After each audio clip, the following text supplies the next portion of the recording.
Hoje é sábado, 17 de fevereiro, entra no ar neste momento mais um giro de notícias. Faltou o camisa 10 para a janela do Botafogo ser nota 10. Essa é a minha opinião. Com todos os reforços que o Botafogo adquiriu, faltou apenas a cerejinha no bolo, pelo menos por hora, né? Já que a janela não está fechada, ela segue aberta até o dia 7 de março e até lá o Botafogo ainda pode contratar reforços visando a fase de grupos, se Deus quiser, da Libertadores, Copa do Brasil e início do Campeonato Brasileiro. Então, por hora, o time já está pronto para a fase prévia da Copa Libertadores da América. Além disso, com todos os reforços, com todos os jogadores que chegaram, qual o melhor esquema para o Botafogo e o que eu acho que o técnico Thiago Nunes vai fazer?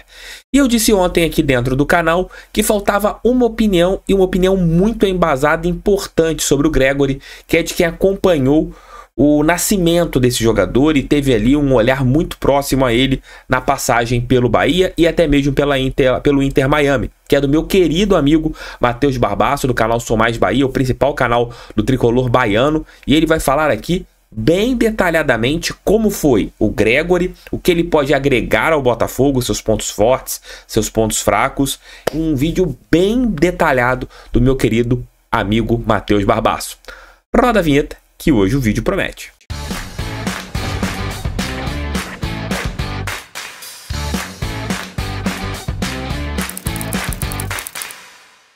Já antecipou seu fundo de garantia? Caso ainda não tenha antecipado, procure a Ágil especializada nesta antecipação do FGTS.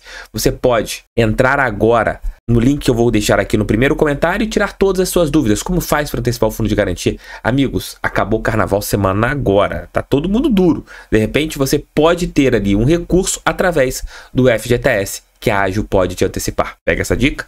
Contato aqui embaixo no primeiro comentário e também na descrição. O Botafogo, por hora, fechou as suas contratações. Claro, reforços podem chegar visando o Campeonato Brasileiro, fase de grupos da Libertadores, se Deus quiser, e Copa do Brasil. Para a fase prévia da Copa Libertadores, o Botafogo está com esse elenco. E na minha opinião, a janela foi muito forte. O Botafogo, ele montou um plantel bem superior ao do ano passado. Se você pega ali todas as posições, lesões à parte, você hoje tem Gatito e John no gol, manteve o nível dos goleiros. O John é do mesmo nível do Lucas Perry. Infelizmente ele está lesionado, só vai voltar daqui a algum tempo, mas é um grandíssimo goleiro. E o Gatito, gente, é o mesmo Gatito que estava ano passado. Para lateral direito, o Botafogo agora tem 3 laterais. Ano passado também tinha 3, TF. Era o de plástico. Agora você tem o Soares, o lateral uruguaio que foi apresentado ontem e chega ali a princípio para ser titular. Matheus Ponte e Rafael vão brigar pela segunda vaga no elenco. Então você teve um upgrade na lateral direita. Na zaga, você perdeu os seus 2 titulares. Um porque quis, que é o caso de Vitor Cuesta, e outro que você vendeu para o Lyon. Trouxe Lucas Halter, que foi um dos destaques do Campeonato Brasileiro ano passado, e o Alexander Barbosa, um jogador que estava ali disputado por várias e várias equipes, e o Botafogo conseguiu trazer o zagueiro argentino, experiente zagueiro argentino. Além disso, no banco de reservas você tem o Bastos, que tem um início de temporada superior ao que ele teve em reta final do Campeonato Brasileiro. A gente tem que testar um pouco mais o Bastos, mas parece ser uma evolução àquele Bastos que nós tivemos ano passado. E também o Pablo, que veio do Flamengo, que não viveu um bom momento na equipe da Gávea, mas é um jogador que já desempenhou um grande futebol. A lateral esquerda continua a mesma e você pode criticar que o Botafogo, na minha opinião, poderia ter trazido mais um lateral para contar com 3. O meio-campo, ali, a parte de volantes, você teve um upgrade. Ainda falta um jogador que vai chegar no meio do ano, que é o Alan. É um jogador de seleção brasileira, nível de seleção brasileira, mas vai chegar apenas no meio do ano. Você manteve seus volantes e contratou o Gregori, que é um jogador que daqui a pouco o Matheus Barbaço vai trazer detalhes, que é um bom reforço, né? Que você dá um upgrade ali na sua posição. Manteve aqueles que você tinha, que não são jogadores ruins. Claro, o Marlon Freitas é um jogador que caiu em desgraça com o torcedor devido à piscadinha, mas não é um mau jogador, né? Então, convenhamos, tá? Ali com esse ranço, mas é um bom jogador, assim como o Tietê e o Danilo Barbosa. Você vai para as pontas, você trouxe pontas em demasia. Hoje talvez o Botafogo tenha, com todos à disposição, os melhores pontas ou um dos melhores grupos de pontas do futebol brasileiro. Quem jogar, joga. Tiquinho Soares segue sozinho ali, mas você tem o Igor Jesus, que vai chegar no meio do ano. Então você já tem um atacante jovem, mas com bagagem, um jogador que jogou em altíssimo nível, que chega para ser o reserva imediato do Tiquinho Soares, mas não nessa janela, para a janela do meio do ano, mas já tem alguém para chegar. Poderiam buscar um outro jogador agora? Talvez sim, mas aí você vai colocar o Igor Jesus como terceiro? Tem que analisar essa montagem do elenco que o Thiago Nunes tem feito, colocado o Júnior Santos como reserva do Tiquinho Soares ali por dentro. Algo emergencial, pelo menos até o meio do ano. E faltou o camisa 10. Faltou o meio armador. Faltou o jogador para ser o substituto do Eduardo, que não joga bem. Hoje, na minha opinião, se você tivesse um camisa 10, o Eduardo seria banco. O Botafogo buscou vários nomes, conversou com vários nomes, mas as negociações por hora não avançaram. E essa talvez seja a lacuna do Botafogo nessa janela de transferências. Na minha humilde opinião, faltou um camisa 10 para a janela do Botafogo ter sido nota 10. Mas foi uma boa janela, prometida pelo John Textor, uma janela agressiva, e realmente, na minha opinião, foi uma janela agressiva. Falta o 10, para tirar 10. E eu acredito que o Botafogo busque esse nome até ali, o dia 7 de março, quando fechará a primeira janela de transferências. E sobre o esquema, eu acho que, enquanto a gente não tem um 10, eu acredito que o técnico Thiago Nunes vá no 4-1-4-1, com o Eduardo sendo uma opção para jogos em que o time seja mais ofensivo, né? Que você tem que ter um meio armador, um segundo atacante ou algo do gênero, assim como o Jefferson Savarino fazendo esse papel.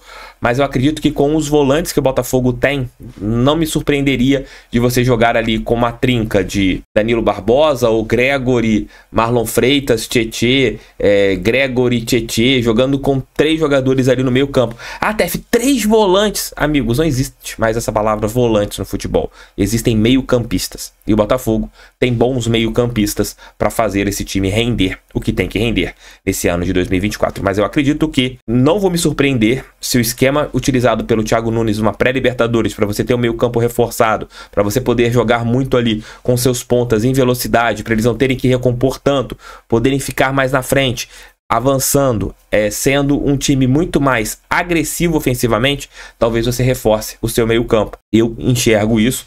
Não sei se esta é a visão do Thiago Nunes, mas não me surpreenderia. E o Eduardo, eu acho que pode virar um jogador para determinadas partidas, não para todas. Talvez jogos em que o Botafogo tenha que sufocar o seu adversário. Mas falem aqui, as opiniões de vocês são sempre importantes. Também deixem um like, inscrevam-se no canal, compartilhem esse vídeo em seus grupos WhatsApp. E meu querido amigo Matheus Barbaço, jornalista que cobre o Bahia, tem um canal do Bahia, o principal canal do tricolor baiano, falou sobre o Gregory. E trouxe detalhes bem importantes. Por isso que eu deixei o vídeo do Barbaço para ser o último a ser colocado aqui em relação ao Gregory, porque ele teve um contato muito mais próximo, né, do jogador ali, vendo ele no Bahia, vendo todo esse crescimento. Ele vai trazer tudinho aqui para nós nesse nosso giro de notícias. Barbaço, meu amigo, fala aí o que você tem a comentar em relação ao Gregory. Fala TF, meu amigo, fala torcida botafoguense que acompanha aí o canal TF, tudo beleza? Barbaço na área, sou do canal Sou Mais Bahia e tô passando aqui para poder falar um pouco sobre Gregory, que foi alvo inclusive de desejo do Bahia para ser repatriado nessa temporada, logo no comecinho ali, no final de dezembro para o começo de janeiro, mas o Bahia não quis ir adiante por entender que os valores não estavam condizentes com aquilo que Gregory podia vir a apresentar. E em paralelo, o Bahia fez outras movimentações, como de Caio Alexandre e Jean Lucas, para o setor, que acabaram aí preenchendo as lacunas necessárias, ainda tendo dentro do plantel do elenco Rezende e Nicolás Acevedo como suplentes, né? E isso fez com que o Bahia acreditasse mais ainda que não valia a pena pagar esse valor para o jogador, que tem qualidade, jogador que tem um bom nível de jogo, jogador que pode agregar muito dentro da realidade do futebol brasileiro, porque evoluiu na Major League Soccer, tá? Gregory, quando chegou ao Bahia, veio em 2018, num momento inusitado, né? Ele se destacou na final do Brasileiro de Aspirantes, no jogo entre Santos e Internacional, na final. O Santos, né, com o time B, o Inter também, né?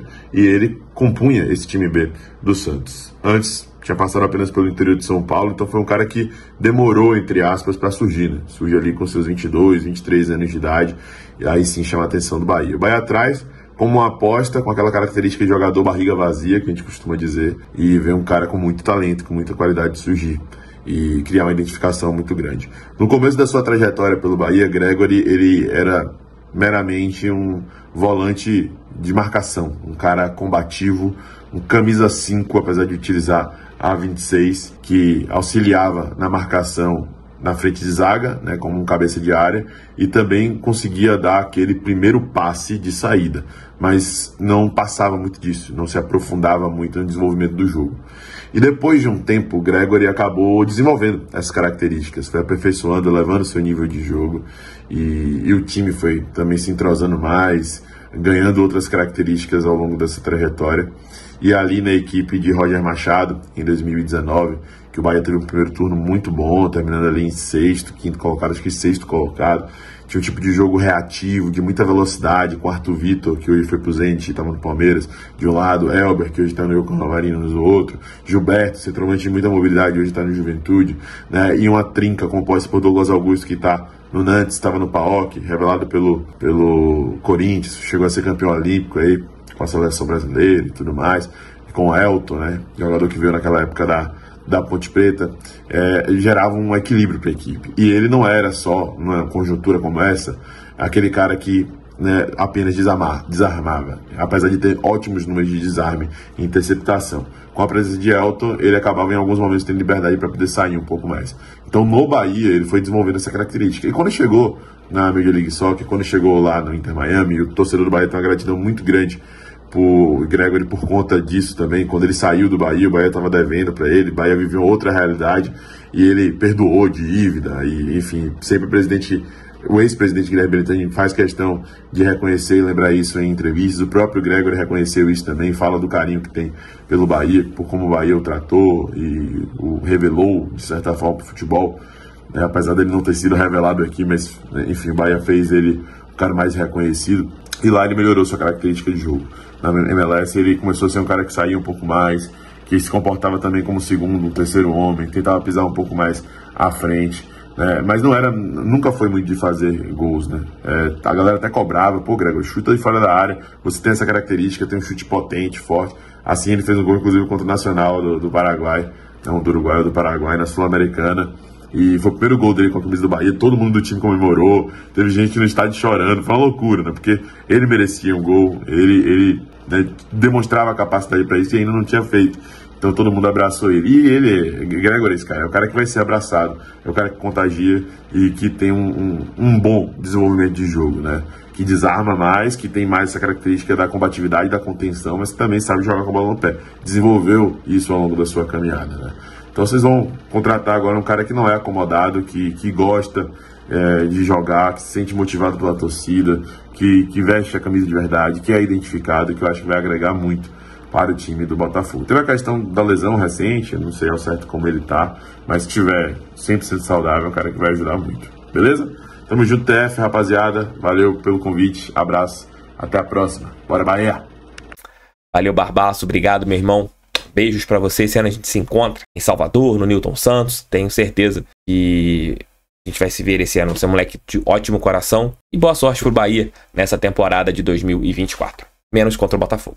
Tamo juntos. Valeu, gente. Um abraço. Voltarei por volta de 2 horas com o nosso almoço com o TF. Claro, por volta das 7, 8, 9 horas. Entre 7 e 9 horas sempre. O nosso Noite Alvinegra, terceiro e derradeiro conteúdo. Valeu, fui. Fogo neles, pra cima deles. Fogão. Sempre fogão. Valeu, fui.